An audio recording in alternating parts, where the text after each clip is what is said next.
Hi everyone learning with Preeti channel को स्वागत। आज आम ओडिशा गवर्नमेंट रो कैबिनेट रे कॉम्पिटिटिव एग्जाम गवर्नमेंट एग्जाम पई किछि बिल पास होइछि ता उपरे आलोचना करबा। ता पूर्व आपण माने चैनल रे नुआ अछंती ताले सब्सक्राइब करिया को ए वीडियो को लाइक करिया को एवं संग मानक संग शेयर करिया को भूलिबे नाही। इंडिया रो लार्जेस्ट लर्निंग प्लेटफॉर्म अनएकाडेमी रे ओपीएससी अनएकाडेमी जॉइन होई आपणकर प्रिपरेशन को बढ़ेवा सहित प्रत्येक दिन एनालिसिस रे आपणकर नॉलेज केते इंप्रूवमेंट होची डेली केते इंप्रूवमेंट होची ता आपण माने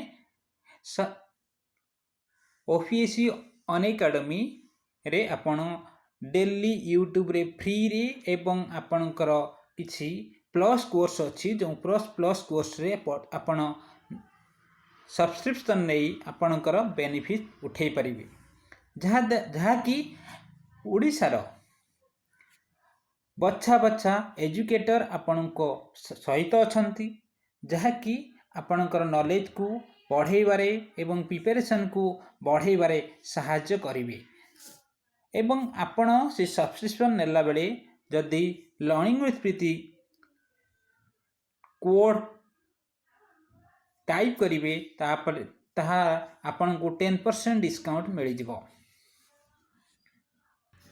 चलंतु कौन अच्छी जे लोकसभा भवन रे सहायक एएसओ पदवी जोटा कि सहायक उपविभाग अधिकारी पदवी पाई सब वर्षर आउ नियुक्ति परीक्षा हेबो नाही। यार माने कौन मु डिस्कशन करूचे देखंतु जेतेबेले आवश्यक पड़िबो सेतेबेले ओपीएससी एई पदवी पाई नियुक्ति परीक्षा कराइबे। आज एपरी प्रस्ताव राज्य कैबिनेट मोहर मारिछि।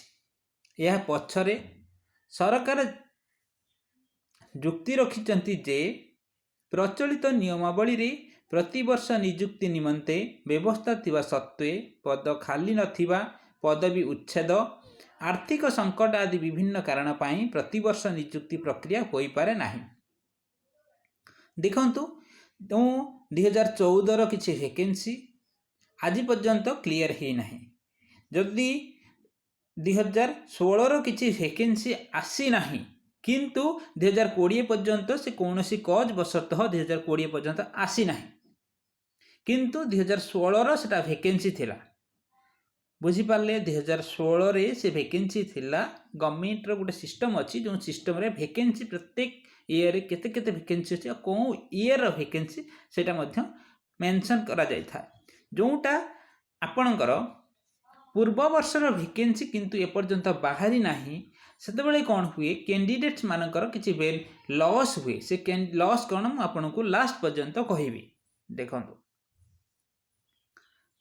परवर्ती समय जितेबाला नियुक्ति प्रक्रिया हुए माने आपणकर 2020 रो वैकेंसी अच्छी 2020 रो वैकेंसी अच्छी जदि 2020 रे जो कोरोना पाई वैकेंसी आसिलानी 2 वर्ष ताहले 2022 रे वैकेंसी आसीबो। 2022 रे वैकेंसी आसिले एई जो नियम बली जोगु पिलांको जो 2020 रे जहार एज सरी जाउछि सेमानंकु आउ 2022 बेलू को दिया जीव नाही। एठी नियम चेंज करा गला।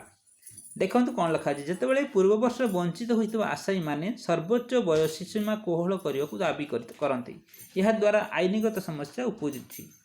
तेणु प्रति वर्ष परीक्षा करबा पई थिबा नियम बदल रे आवश्यक अनुसार नियुक्ति परीक्षा करा गले एई आईनगत समस्या उपजिबो नाही। ता माने जदि पिला माने कैंडिडेट्स माने जाई इंफॉर्मेशन कंप्लेन करती आउ किछि प्रोसेस अच्छी से प्रोसेस माध्यम रे किछि करती से प्रोसेस को सुना जीव नाही एई नियम बड़ी करा गला जहाँ द्वारा कि कैंडिडेट्स माने बहुत सफर हेबे। कैंडिडेट्स माने बहुत सफर हेबे मु पर आपन को जणाई देबी कौन सफर हेबे। तापरे चलंतु आज कौन अच्छी कैबिनेट से विषय आलोचना करिबा तापरे कैंडिडेट्स माने कौन सफर हेबे मु आपन को कहिबी। विभिन्न सरकारी संस्था उपरे पाखापाखि 250 कोटी टंकार बिजुली बकिया अच्छी सेटा छाड़ू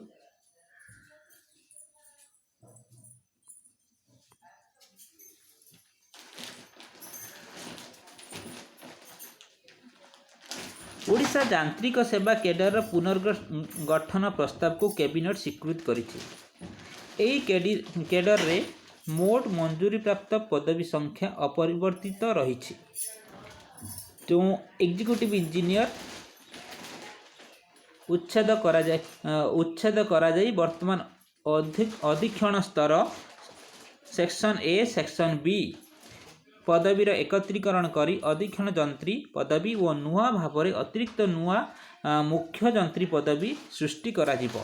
ओडिशा यांत्रिक सेवा कैडर कनिष्ठ जंत्री माने पदोन्नत निमंते उद्दिष्ट पदवी संख्या 33% रु वृद्धि करी 40% करा जिवो एवं डिग्रीधारी मेधावी जंत्री मानक यही कैडर रे सीधासलख नियुक्ति देवा से ग्रेजुएट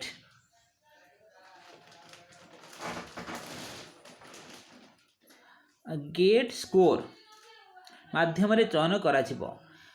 ओडिशा डिप्लोमा यांत्रिक सेवा कैडर रे मध्य पुनर्विन्यास करा जायछि। एही कैडर कनिष्ठ जंत्री माने सहकारी जंत्री वर्ग को पदोन्नत निमंते आवासिक अवधि को 4 वर्ष रु 1 वर्ष को ह्रास करिबा एवं मोट मंजूरी प्राप्त पदवी संख्या को अपरिमित रखी सरकारी जंत्री पद संख्या को 60% को वृद्धि करिबा। तापरे जो सरकारी निर्वाही जंत्री पदोन्नति को 33 रु 40% को वृद्धि करिबा और ओडिशा डिप्लोमा यांत्रिक सेवा कैडर को नियुक्ति पाए जल संपद विभाग को नोडाल विभाग हिसाब से कार्य करने निमंते नुआ नियम रे व्यवस्था अच्छी। तब कृषि जो रिक्रुटमेंट होची तार मध्य किछि संशोधन होईछि ताहा आपण देखंतु कोन अछि। ओडिशा कृषि और खाद्य उत्पादन सेवा नियुक्ति नियम और चाकरी शर्तावली नियम 2018 संशोधन प्रस्ताव को कैबिनेट मंजूरी देइछि। प्रचलित व्यवस्था रे सरकारी कृषि अधिकारी पदवी रे नियुक्ति निमंते कृषि रे स्नातक डिग्रीधारी को सुजोग मिलुछि किंतु उद्यान कृषि रे स्नातक डिग्री को विवेचना करा जाउ नाही। अपरपक्ष रे सरकारी उद्यान कृषि अधिकारी पदवी निमंते उभय कृषि और उद्यान कृषि रे स्नातक डिग्री को सुजोग मिलुछि। तेणु यहाकू दृष्टि रे रखी संशोधित नियम रे सरकारी कृषि अधिकारी पदवी पाई मध्य एणिकी उभय कृषि और उद्यान कृषि रे स्नातक डिग्रीधारी को सुजोग मिलिबो। यार माने हला जो कृषि अधिकारी पदवी बाहरुछि ओपीएससी तरफ से उभय कृषि और उद्यान कृषि रे जो माने कोर्स करिसेंती सेमानकु दिया जिवो। एतिकी थिला इन्फॉर्मेशन। तापरे परे मु आपनकु नेक्स्ट पिला माने कोन सफर हेबे ताहा मु आपनकु जणैबी एवं तार सॉल्यूशन कोन मु आपनकु जणैबी।